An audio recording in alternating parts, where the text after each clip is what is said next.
Hi everyone, Quadian here. Chemistry with Quadian, it's our channel for chemistry students from all over the world. We will teach you every day about all of chemistry theory lessons. Subscribe our channel and press the bell button for daily lectures updates. बिस्मिल्लाहिर्रहमानिर्रहीम, अस्सलाम वालेकुम। तो आज students हमारा जो topic है वो है स्पेक्ट्रोस्कोपी। तो स्पेक्ट्रोस्कोपी आपके पास क्या है, इसकी क्यों इतनी ज़्यादा इम्पोर्टेंस है, और आज हम जो है डिटेल से इंफ्रारेड स्पेक्ट्रोस्कोपी जो है इसके बारे में डिस्कशन स्टार्ट करने वाले हैं। तो स्पेक्ट्रोस्कोपी स्टूडेंट्स स्टार्ट करने से पहले मैं आपको बताता चलूँ कि ये एक ऐसी टेक्निक है जिसको ग्रिप के बगैर, जिसको स्ट्रॉन्ग के बगैर आप एक केमिस्ट नहीं कहला सकते। इसकी इम्पोर्टेंस मैं इस तरह कह सकता हूँ कि जिस तरह आपका जो दिल है इसकी इम्पोर्टेंस है आपके लिए, बिल्कुल इसी तरह केमिस्ट्री में स्पेक्ट्रोस्कोपी जो है एक बहुत ही इम्पोर्टेंट टेक्निक है, बहुत ही डाइवर्स, बहुत ही टेक्निकल टेक्निक है, जो आपके लिए हेल्पफुल होती है। किसके लिए हेल्पफुल होती है? स्ट्रक्चर इलूसिडेशन के लिए, कि आप कोई कंपाउंड है उसका स्ट्रक्चर इलूसिडेट करना चाह रहे हैं तो आपने जो टेक्निक यूज होगी वो क्या होगी, क्या करनी होगी? आपको स्पेक्ट्रोस्कोप यूज करनी होगी। सपोज आपने क्या किया, आपके पास दो रिएक्टेंट हैं ए और बी, आपने उनको मिक्स किया और आपके पास एक प्रोडक्ट बन रहा है सी।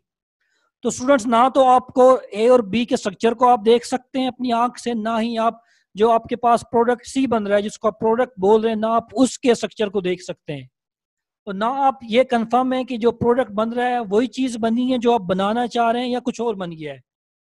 तो एक हम टेक्निक यूज करते हैं जिसकी मदद से हम क्या करते हैं, आपका जो रिएक्टेंट है या आपका जो प्रोडक्ट बन रहा है, आप उसके जो स्ट्रक्चर है उसको इलूसिडेट करने की कोशिश करते हैं।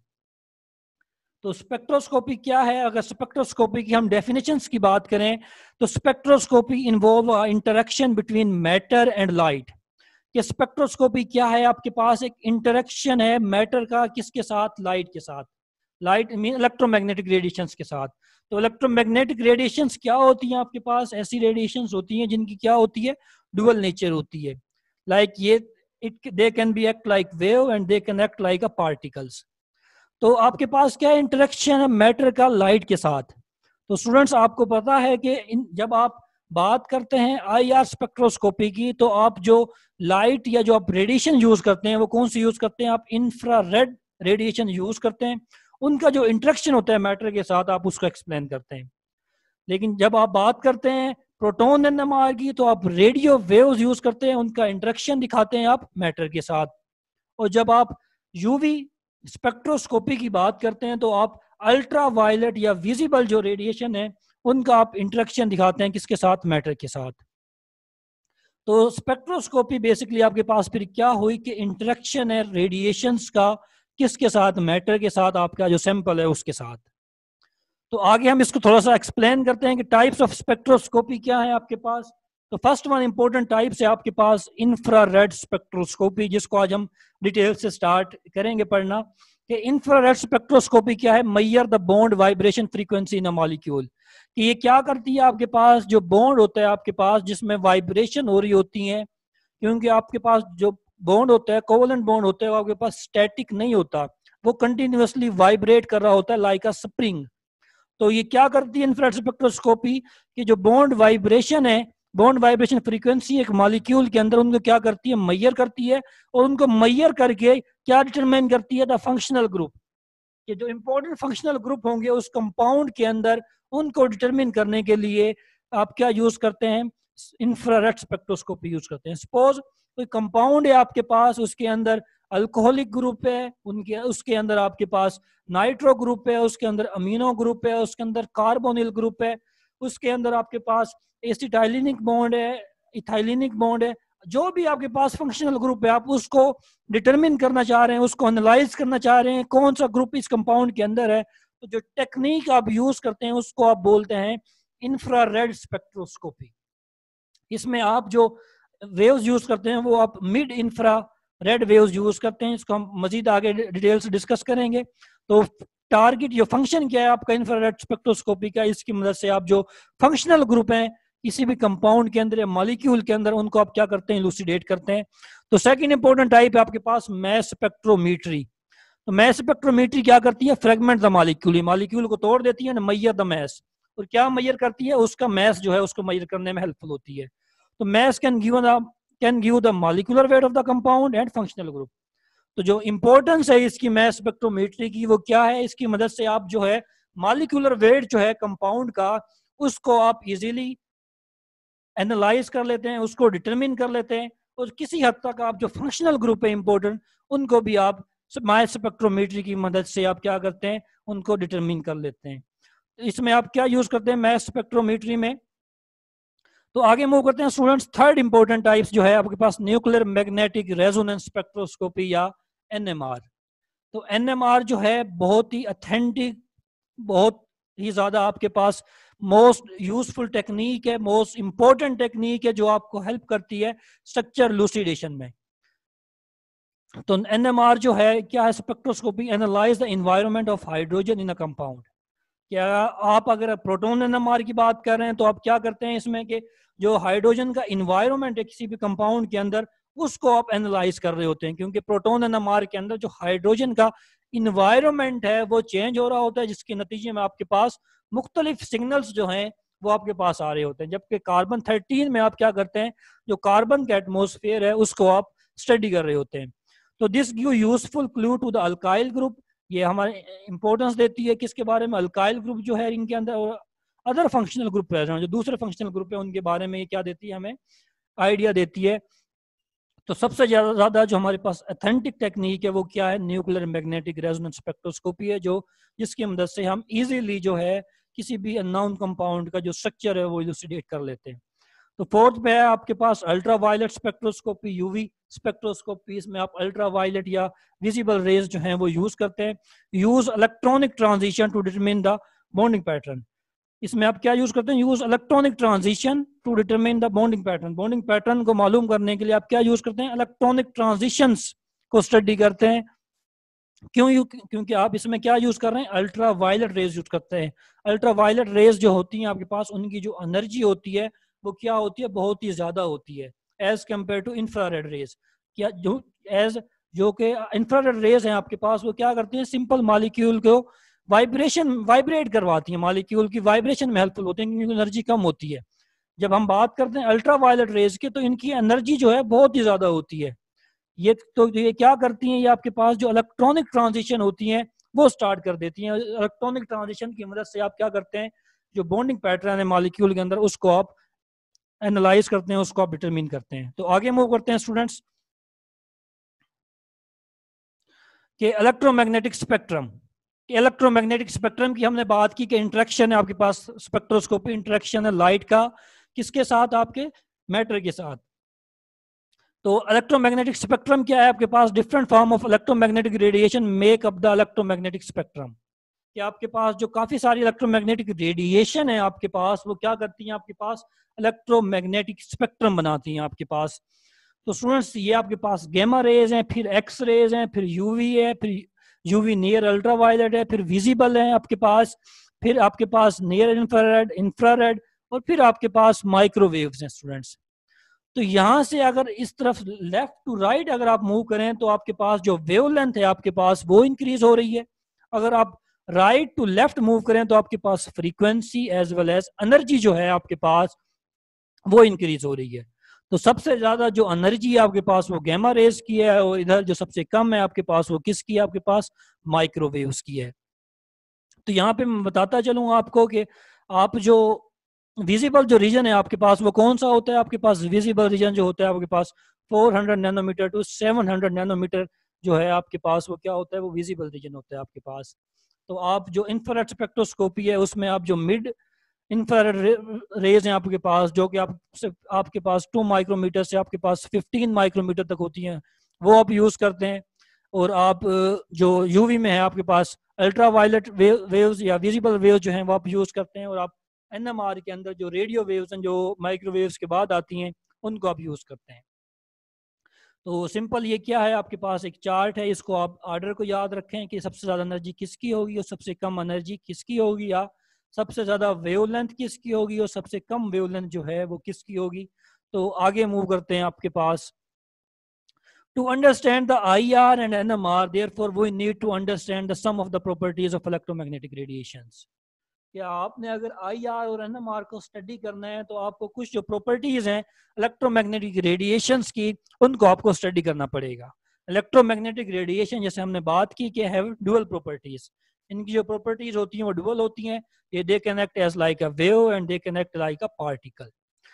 Because electromagnetic radiation also have wave particle, it can be characterized by its wavelength and frequency। क्योंकि जो electromagnetic radiation है इनकी wave nature भी होती है, तो wave nature है तो इसका मतलब ये है इनकी wavelength भी होगी और इनकी frequency भी होगी।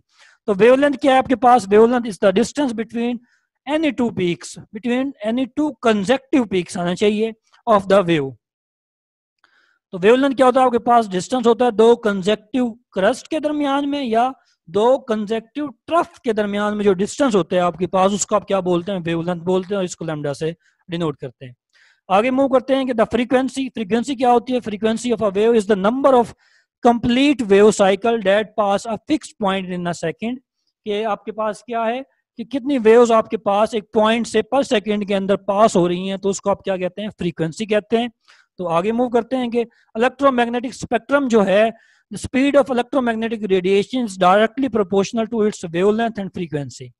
कि जो स्पीड होती है इलेक्ट्रोमैग्नेटिक रेडिएशन की C, वो डायरेक्टली प्रोपोर्शनल है वेवलेंथ के और फ्रीक्वेंसी के आपके पास। अगर यहां से आप अगर जब आप वेवलेंथ निकालेंगे तो wavelength is equal to C/V। तो वेवलेंथ और फ्रीक्वेंसी का आपके पास जो रिलेशनशिप आएगा वो क्या आएगा आपके पास? वो इनवर्स रिलेशनशिप आएगा।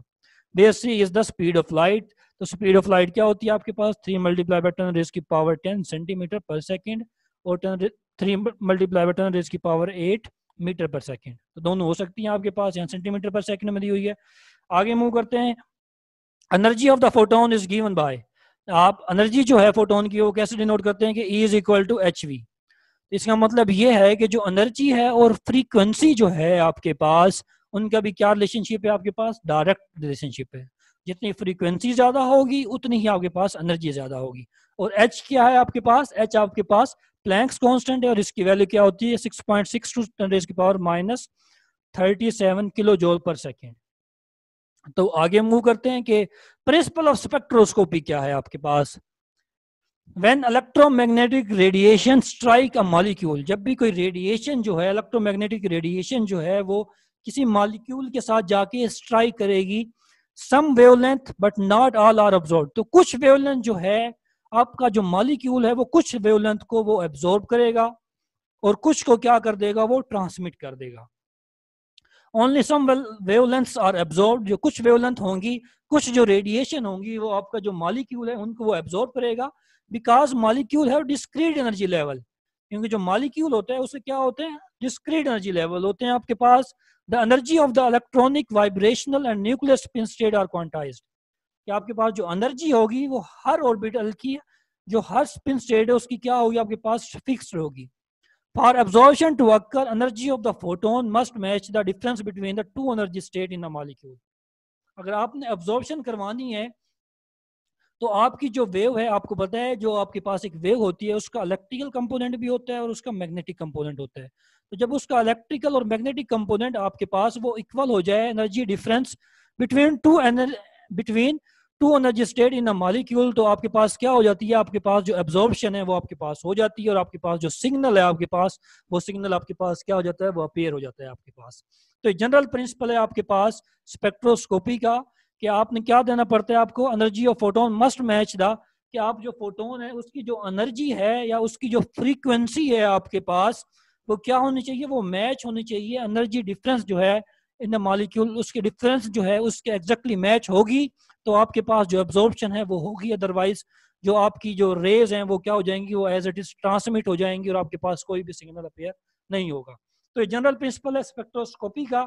आगे अब हम स्टार्ट करने लगे हैं कि most important technique, one of the most important technique वो क्या है आपके पास? Infrared spectroscopy. तो इंफ्रारेड स्पेक्ट्रोस्कोपी क्या होती है इसको थोड़ा डिटेल से हम स्टडी करने की कोशिश करते हैं कि covalent bonds are not static. जो कोवलेंट बॉन्ड होते हैं आपके पास वो स्टैटिक नहीं होते। लाइक स्प्रिंग, आप स्प्रिंग को देखें कि वो क्या होता है? उसमें वाइब्रेशन हो रही होती है। आप उसको स्ट्रेच करें, वो आप उसको कंप्रेस करें, वो स्टैटिक नहीं होता, वो कंटिन्यूसली क्या कर रहा होता है? मूव कर रहा होता है। तो बिल्कुल इसी तरह आपके पास जो कोवलेंट बॉन्ड होते हैं वो स्टैटिक नहीं होते। Like this one is a bond. तो ये वाला आपके पास जो बॉन्ड है ये आपके पास स्टैटिक नहीं है, कभी जो ऑक्सीजन है ये आपके पास स्ट्रेच होगा, ऊपर चला जाएगा, और कभी ये क्या होगा, कंप्रेस होगा, कभी आपके पास नीचे की तरफ आ जाएगा। तो infrared photon causes bonded group of the atom to vibrate. तो इंफ्रारेड फोटोन्स जो होते हैं आपके पास वो क्या करते हैं कि जो बॉन्डेड ग्रुप्स होते हैं एटम्स के, उनको क्या करते हैं, वो उनको वाइब्रेट करवाते हैं। मतलब इस बॉन्ड को वो क्या करवाएंगे, वाइब्रेट करवाएंगे, कभी इसको स्ट्रेच करवाएंगे, कभी इसको कंप्रेस करवाएंगे।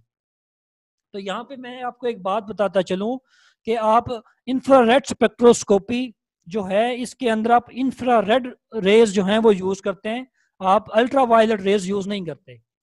अगर आप अल्ट्रा वायलेट रेज यहाँ पे यूज करेंगे तो वो क्या करेगी, वो इस जो बॉन्ड है इसको तोड़ देगी, क्योंकि उनकी एनर्जी और जो फ्रीक्वेंसी होती है वो क्या होती है, वो ज्यादा होती है as compare to infrared rays के। तो आपने का टारगेट क्या है, आपने सिर्फ और सिर्फ इस जो बॉन्ड है इसको क्या करवाना है, आपने वाइब्रेट करवाना है। तो इस बॉन्ड को वाइब्रेट करने के लिए आप जो रेज यूज करते हैं वो आप इंफ्रारेड रेज यूज करते हैं, क्योंकि उनकी एनर्जी जो है वो कंपैरेटिवली कम होती है, वो सिर्फ और सिर्फ बॉन्ड को वाइब्रेट करवाती है, उसको तोड़ती नहीं है। तो आगे मूव करते हैं कि जब वाइब्रेशन होंगी तो क्या होगा, कि जब ये बॉन्ड आपके पास कभी स्ट्रेच हो रहा है, कभी आपके पास कंप्रेस हो रहा है, तो आपके पास क्या होगा, vibration must change the dipole movement of the molecule. तो वाइब्रेशन क्या करती है, आपके पास जो डाइपोल मूवमेंट होता है आपके पास मॉलिक्यूल का, उसको चेंज कर देती है। This change result in the IR absorption. जैसे ही डाइपोल मूवमेंट चेंज होगा आपके पास, तो आपके पास क्या होगा, आईआर अब्जॉर्प्शन स्टार्ट हो जाएंगे, आपके पास जो सिग्नल है आपके पास वो अपेयर होना शुरू हो जाएगा। We can say that molecule are IR active. तो हम कहेंगे कि ऐसा मॉलिक्यूल जिसका डाइपोल मूवमेंट चेंज हो रहा होगा वो आईआर एक्टिव होगा, और ऐसा मॉलिक्यूल जिसका डाइपोल मूवमेंट आपके पास चेंज नहीं हो रहा है, वो कांस्टेंट है आपके पास, तो वो आईआर इनएक्टिव होगा। लाइक क्लोरीन जो है इसका डाइपोल मूवमेंट आपके पास Cl2 0 होता है, क्योंकि सेम होमोटोमिक मॉलिक्यूल है आपके पास, तो ये आपके पास जो है आईआर इनएक्टिव होगा, या आईआर एक्टिव नहीं होगा। If the bond is stretched or compressed and then release, the atom vibrate। वो कह रहे हैं अगर आप बॉन्ड को स्ट्रेच करें, कंप्रेस करें और फिर इसको छोड़ें, लाइक स्प्रिंग की तरह, आप एक स्प्रिंग है, आप उसको आप खींच रहे हैं, फिर उसको कंप्रेस कर रहे हैं, फिर उसको छोड़ देंगे, तो जो एटम है उसके अंदर जो पार्टिकल्स हैं वो क्या करते हैं, आपके पास वाइब्रेट करते हैं continuously. Because compound are not linear, they have different vibrational mode. क्योंकि कंपाउंड, हर जो कंपाउंड होता है वो लीनियर नहीं होता, तो हर जो कंपाउंड है उसका जो वाइब्रेशनल मोड होगा वो दूसरे से मुख्तलिफ होगा आपके पास। तो यहाँ पे मैं थोड़ा सा जो इसका प्रिंसिपल है इसको शॉर्ट टर्म में यहाँ पे जो इंस्ट्रूमेंटेशन है वहाँ वो आपको बताने की कोशिश करूंगा कि इंफ्रारेड लाइट आप यूज करते हैं आईआर के अंदर। जो इंफ्रारेड लाइट होती है आपके पास वो 3 तरह की होती है। नियर इंफ्रारेड जो होती हैं उनकी जो आपके पास रेंज होती है 0.8 to 2.5 माइक्रोमीटर होती है आपके पास।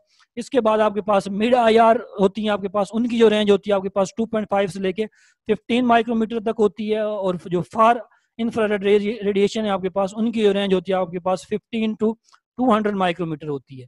तो इंफ्रारेड स्पेक्ट्रोस्कोपी जो है इसमें आप जो वेवलेंथ यूज करते हैं वो कौन सी यूज करते हैं, मिड आईआर यूज करते हैं, जिनकी जो रेंज होती है आपके पास 2.5 से लेके 15 माइक्रोमीटर तक होती है।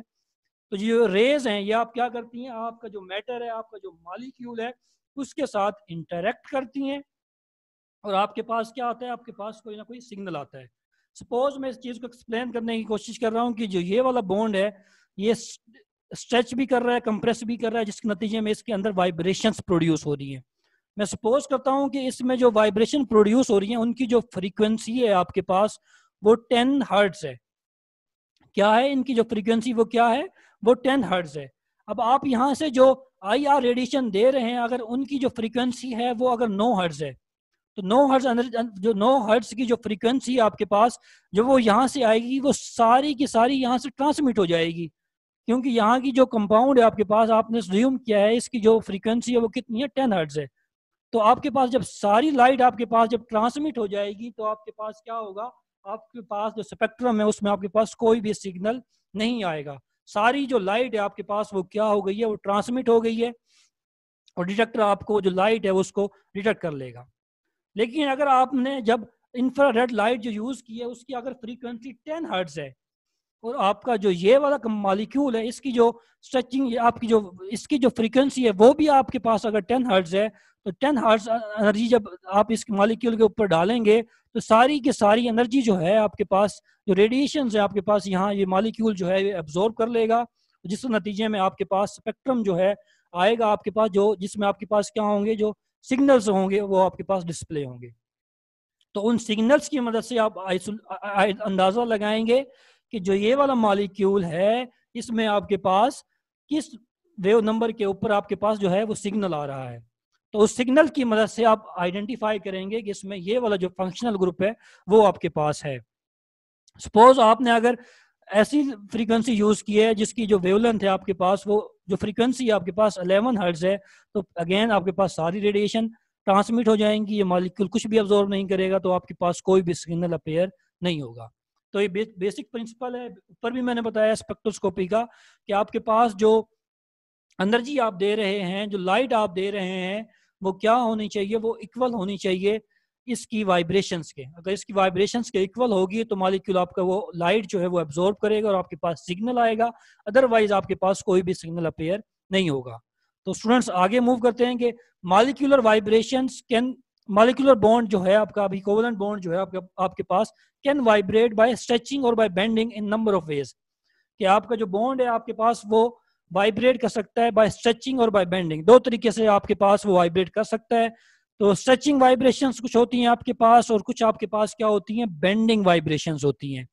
तो जो स्ट्रेचिंग वाइब्रेशंस होती हैं इनमें क्या हो रहा होता है, आपके पास जो बॉन्ड लेंथ है मॉलिक्यूल की उसमें चेंज आ रहा होता है। तो ऐसी वाइब्रेशंस जिसमें आपके पास जो बॉन्ड लेंथ है आपके पास उसमें चेंज आए तो उसको आप क्या बोलते हैं, स्ट्रेचिंग वाइब्रेशंस बोलते हैं। तो स्ट्रेचिंग वाइब्रेशन स्टूडेंट्स दो तरह की होती हैं हमारे पास, एक सिमेट्रिक स्ट्रेचिंग होती है और एक एंटी सिमेट्रिक स्ट्रेचिंग होती है या एसिमेट्रिक स्ट्रेचिंग होती है आपके पास। तो सिमेट्रिक स्ट्रेचिंग क्या होती है आपके पास के टू और more bond vibrate in and out together. इसमें क्या होता है, सिमेट्रिक वाइब्रेशन में आपके पास जो दो और टू और मोर जो बॉन्ड है आपके पास वो वाइब्रेट कर रहे होते हैं इन and out together. For example आप देखें इसको कि ये दोनों बॉन्ड जो हैं ये कंजेक्टिवली आपके पास इन और आउट जो है आपके पास क्या कर रहे हैं, ये वाइब्रेट कर रहे हैं। तो ऐसी वाइब्रेशन को, ऐसी स्ट्रेचिंग को आप क्या बोलते हैं, आप सिमेट्रिक स्ट्रेचिंग बोलते हैं, जिसमें आपके पास जो बॉन्ड लेंथ है वो क्या हो रही है, वो कंटिन्यूसली चेंज हो रही है विद रिस्पेक्ट टू अदर। तो ये आपके पास एंटी सिमेट्रिक स्ट्रेचिंग है कि इसमें क्या हो रहा है, आपके पास कुछ बॉन्ड जो हैं आपके पास वो शॉर्टर हो रहे हैं। देखें कुछ बॉन्ड आपके पास शॉर्टर हो रहे हैं, दूसरा बॉन्ड जो आपके पास है एट द सेम टाइम वो क्या हो रहा है, उसकी जो बॉन्ड लेंथ है आपके पास वो क्या हो रही है, वो इंक्रीज हो रही है। तो एसिमेट्रिक में आपके पास क्या होता है, आपके पास कुछ एक जो एटम है उसकी जो बॉन्ड लेंथ है आपके पास वो डिक्रीज हो रही होती है, उसके ऑपोजिट जो है दूसरा वाला जो है उसकी जो बॉन्ड लेंथ है आपके पास वो क्या हो रही होती है, वो इंक्रीज हो रही होती है। तो आपके पास ये दो स्ट्रेचिंग वाइब्रेशन है इंपॉर्टेंट। तो आगे हम मूव करते हैं कि आपके पास बेंडिंग वाइब्रेशंस, जो बेंडिंग वाइब्रेशन है स्टूडेंट्स आपके पास ये चार तरह की होती हैं। तो बेंडिंग वाइब्रेशंस क्या होती हैं, बेंडिंग वाइब्रेशन आप ऐसी वाइब्रेशंस को बोलते हैं जिनमें आपके पास जो बॉन्ड एंगल है आपके पास, जो एंगल है बिटवीन टू बॉन्ड्स वो आपके पास क्या हो रहा होता है, वो चेंज हो रहा होता है। तो आपके पास जो बॉन्डिंग वाइब्रेशन है आपके पास वो चार तरह की होती हैं, रॉकिंग होती है, वैगिंग होती है, ट्विस्टिंग होती है और सीजरिंग होती है। तो स्टूडेंट्स आपके पास जो रॉकिंग है और जो सीजरिंग है आपके पास, ये दोनों के दोनों आपके पास इन प्लेन वाइब्रेशन है आपके पास, और ये दो आपके पास आउट ऑफ प्लेन जो है आपके पास बेंडिंग वाइब्रेशंस है। तो रॉकिंग आपके पास क्या होती है कि रॉकिंग में आपके पास movement of atom take place in same direction, कि जो मूवमेंट है एटम की आपके पास वो क्या होगी, आपके पास सेम डायरेक्शन में होगी। ये देखें दोनों की जो डायरेक्शन है वो क्या है, सेम है आपके पास। तो इसको आप क्या बोलते हैं, रॉकिंग बोलते हैं। आगे हम बात करें वैगिंग की, तो वैगिंग में क्या होता है कि आउट ऑफ प्लेन बेंडिंग होती है। इसमें two atom moves to one side of the plane, they move up and down of the plane. ये जो दो एटम है आपके पास ये क्या करते हैं, one side of the plane के मूव करते हैं। कभी ये आगे की तरफ आ रहे हैं, ये देखें स्टूडेंट्स, कभी ये आगे की तरफ आएंगे और कभी ये पीछे की तरफ जाएंगे। तो ऐसी मूवमेंट को आप क्या बोलते हैं, वैगिंग बोलते हैं। थर्ड वन है आपके पास ट्विस्टिंग। ट्विस्टिंग में क्या होता है, one atom move above the plane, एक एटम आपके पास क्या हो होता है, अबव की तरफ आ रहा होता है, और एक आपके पास क्या जा रहा होता है, बिलो द प्लेन जा रहा होता है। तो ऐसी वाइब्रेशन को आप क्या बोलते हैं, ट्विस्टिंग बोलते हैं। फोर्थ इंपॉर्टेंट है आपके पास सीजरिंग। सीजरिंग जो होती है आपके पास ये भी इन प्लेन बेंडिंग होती है, लाइक रॉकिंग की तरह। इसमें क्या होता है, bond angle decrease as two atom approach each other, कि दो बॉन्ड आपके पास जो बॉन्ड लेंथ है, बॉन्ड एंगल जो है, सॉरी, आपके पास ये वाला जो बॉन्ड एंगल आपके पास वो क्या होता है, कंटिन्यूअसली डिक्रीज हो रहा होता है जैसे ही आपके पास जो एटम है वो एक दूसरे के साथ अप्रोच कर रहे होते हैं। तो हम यूं कह सकते हैं कि आपके पास क्या है, atom move back and fourth, कि सीजरिंग में आपके पास जो एटम है आपके पास बैक एंड फोर्थ मूव कर रहे होते हैं। तो ये मोस्ट इंपॉर्टेंट टाइप्स है आपके पास के सिमेट्रिक स्ट्रेचिंग होती है, एसिमेट्रिक, रॉकिंग, वैगिंग, ट्विस्टिंग और सीजरिंग। हमारा जो फोकस होगा स्टूडेंट्स आपके पास वो स्ट्रेचिंग वाइब्रेशंस जो हैं उनके ऊपर हमारा जो है आज फोकस होने वाला है। तो IR स्पेक्ट्रोस्कोपी जो है इसका हम थोड़ा सा प्रिंसिपल मजीद आगे देखते हैं कि different types of bond vibrate eight different frequency. जो हर बॉन्ड है आपके पास वो वाइब्रेट करेगा डिफरेंट फ्रीक्वेंसी के साथ। So they absorb at different frequency of IR light. तो ये एब्जॉर्ब होगा एक मुख्तलिफ फ्रीक्वेंसी पे IR की लाइट के ऊपर। IR spectroscopy distinguish different kind of bond in molecule. जो IR स्पेक्ट्रोस्कोपी है ये क्या करती है, मुख्तलिफ जो बॉन्ड होते हैं आपके पास न मॉलिक्यूल उनको डिफ्रेंशिएट करती है, उनमें फर्क करती है। So it is possible to determine the different functional group. तो इस बेस के ऊपर आप क्या करते हैं, आप जो फंक्शनल ग्रुप हैं आप उनका तयन करते हैं, क्योंकि जो बॉन्ड है आपके पास, जो बॉन्ड की स्ट्रेंथ है हर मॉलिक्यूल के अंदर जो होती है वो डिफरेंट होती है। जो हर मॉलिक्यूल होता है उसका जो बॉन्ड स्ट्रेंथ होती है आपके पास वो एक दूसरे से क्या होती है, वो डिफरेंट होती है। सपोज हम देखें, मैंने यहाँ पे दिखाया हुआ है आपको कि जो CH बॉन्ड है, कार्बन हाइड्रोजन बॉन्ड जो होता है और कार्बन ऑक्सीजन बॉन्ड है जो है, इनका मैंने आपको सॉरी कंपैरिजन करके दिखाया है। तो कार्बन हाइड्रोजन बॉन्ड जो है आपके पास ये स्ट्रॉन्ग बॉन्ड है as compare to carbon oxygen bond है। तो बॉन्ड स्टूडेंट जितना स्ट्रॉन्ग होगा आपके पास उतनी ही उसका जो है एनर्जी डिफरेंस जो है, एनर्जी गैप जो है आपके पास वो ज्यादा होगा, उतनी फ्रीक्वेंसी उसकी ज्यादा होगी, उतनी ही उसकी वेवलेंथ क्या होगी, कम होगी आपके पास। और जो carbon oxygen bond as compare to carbon hydrogen, ये बॉन्ड क्या है आपके पास, वीक है। तो बॉन्ड जितना वीक होता है आपके पास उतनी ही उसकी फ्रीक्वेंसी आपके पास कम होती है, उतनी उसकी एनर्जी भी कम होती है। इसलिए जो एनर्जी गैप है आपके पास ये क्या है, कम है, और इसकी वेवलेंथ क्या होगी आपके पास, वो क्या होगी, ज्यादा होगी।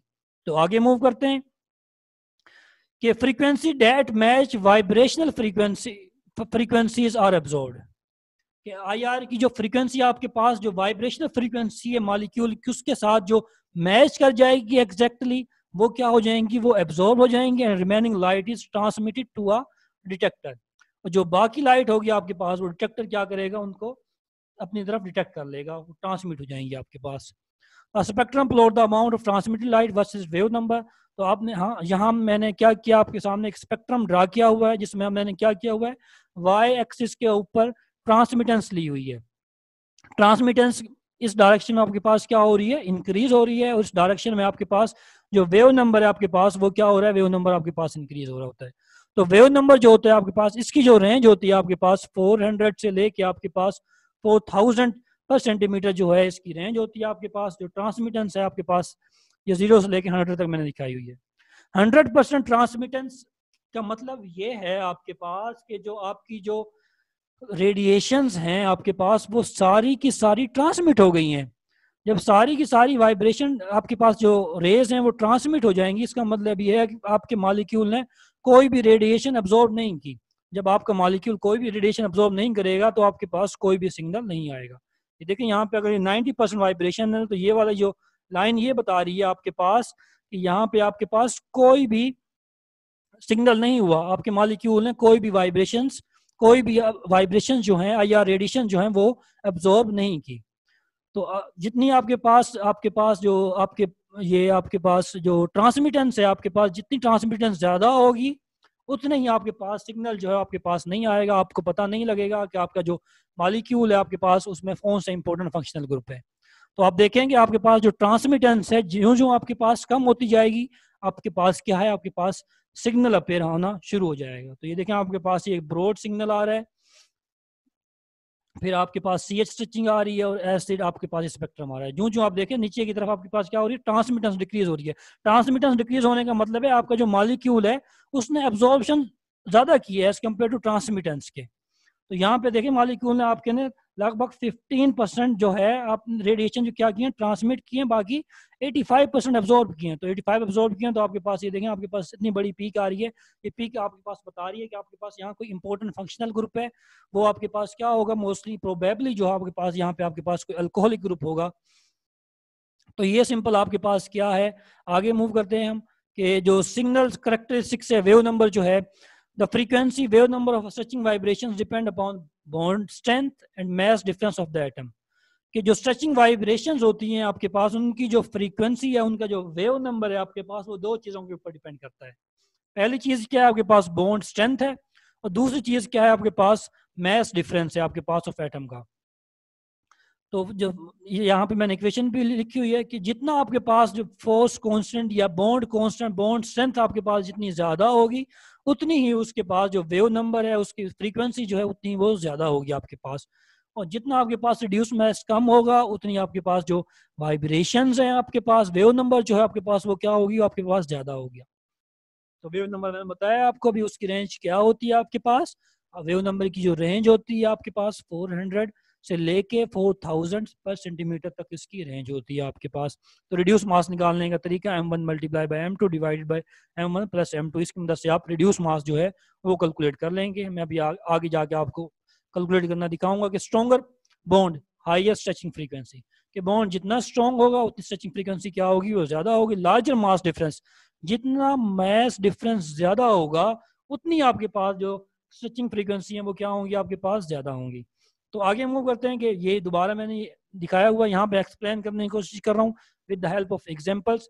यहाँ पे देखें स्टूडेंट्स, कार्बन हाइड्रोजन बॉन्ड जो है आपके पास वो क्या है, स्ट्रॉन्ग बॉन्ड है as compare to carbon deuterium, carbon oxygen, carbon chlorine की निस्बत। तो कार्बन हाइड्रोजन बॉन्ड क्यों स्ट्रॉन्ग है आपके पास, क्योंकि इनमें क्या है आपके पास, इनका जो साइज है ऑलमोस्ट वो कंपेरेबल है। जितना साइज कंपेरेबल होता है आपके पास, उतना बॉन्ड क्या होता है, वो स्ट्रॉन्ग होता है आपके पास। तो दूसरा ही क्या है, इसका जो आपके पास रिड्यूस मास है आपके पास वो क्या है, कम है, इसलिए आपके पास जो वेव नंबर है इसका वो क्या आ रहा है, 3000 जो है पर सेंटीमीटर की रेंज में आ रहा है। कार्बन ड्यूट्रियम जो बॉन्ड है इसका जो वेव नंबर है, क्योंकि ड्यूट्रियम का साइज बढ़ गया है आपके पास, इसलिए एक तो आपके पास जो ओवरलैपिंग है वो भी कम होगी, दूसरा मास के बढ़ने की वजह से आपके पास जो आपके पास वेव नंबर है वो भी डिक्रीज होगा। तो इसकी जो अब्जॉर्प्शन जो सिग्नल आएगा आपके पास वो कितने वेव नंबर पे आएगा, 2200 पे। कार्बन ऑक्सीजन बॉन्ड आपके पास और वीक है, वो 1100 पे आपके पास सिग्नल देगा। कार्बन क्लोरीन जो है 700 पर सेंटीमीटर अप्रोक्सीमेटली इसके ऊपर आपके पास सिग्नल देगा। दूसरे एक और एग्जांपल लीजिए, जितना बॉन्ड स्ट्रॉन्ग है, कार्बन ट्रिपल बॉन्ड नाइट्रोजन जो है आपके पास, ये मोस्टली अपेयर होता है आईआर में 2200 की रेंज में, 2100 से लेकर 2300 तक की रेंज में अपेयर होता है आपके पास। कार्बन डबल बॉन्ड नाइट्रोजन, देखिए कार्बन ट्रिपल बॉन्ड ज्यादा स्ट्रॉन्ग है, क्योंकि इसमें एक सिग्मा है, दो पाई है, इसमें एक सिग्मा है और एक ही पाई है, तो ये कंपेरेटिवली इसके वीक है। तो ये 1600 पर सेंटीमीटर पे अब्जॉर्ब होगा। कार्बन नाइट्रोजन जो है सिंगल बॉन्ड है आपके पास, ये 1100 पर सेंटीमीटर पे आपके पास क्या देगा, आपके पास सिग्नल देगा। तो सिंपल यहाँ पे जितना बॉन्ड आपके पास स्ट्रॉन्ग होगा, जितना बॉन्ड कांस्टेंट या फोर्स कांस्टेंट आपके पास, जिसको आप एफ से डिनोट कर रहे हैं, वो ज्यादा होगी आपके पास, उतना ही उसका वेव नंबर जो है आपके पास वो क्या होगा, वो ज्यादा होगा। तो यहाँ पे मैंने जो है थोड़ा सा मजीद एक्सप्लेन किया है आईआर ऑब्जॉर्प्शन को, कि आईआर ऑब्जॉर्प्शन जो होती है आपके पास, उसको मैंने दो रीजन में डिवाइड किया है, कि एक फिंगरप्रिंट रीजन होता है आपके पास, और एक क्या होता है, डायग्नोस्टिक रीजन या फंक्शनल ग्रुप रीजन जो होता है आपके पास। तो दो आपके पास जो है ये इंपॉर्टेंट रीजन होते हैं। तो फिंगरप्रिंट रीजन क्या होता है स्टूडेंट्स, फिंगरप्रिंट जो रीजन होता है आपके पास, हर मॉलिक्यूल का दूसरे मॉलिक्यूल से वो क्या होता है, वो डिफरेंट होता है आपके पास। तो देखें फिंगरप्रिंट रीजन में जो है आपके पास मोस्टली आपके पास जो बेंडिंग वाइब्रेशंस आ रही होती हैं आपके पास, वो फिंगरप्रिंट रीजन में आ रही होती हैं, और जो आपके पास स्ट्रेचिंग वाइब्रेशंस होती हैं आपके पास, वो डायग्नोस्टिक या आपका फंक्शनल ग्रुप रीजन जो है उसमें आ रही होती हैं। तो फिंगरप्रिंट रीजन में आपके पास सिंगल बॉन्ड जो है आपके पास वो होता है आपके पास carbon carbon single bond oxygen, carbon single bond nitrogen. इनकी जो ऑब्जॉर्प्शन है आपके पास वो फिंगरप्रिंट रीजन में आएगी।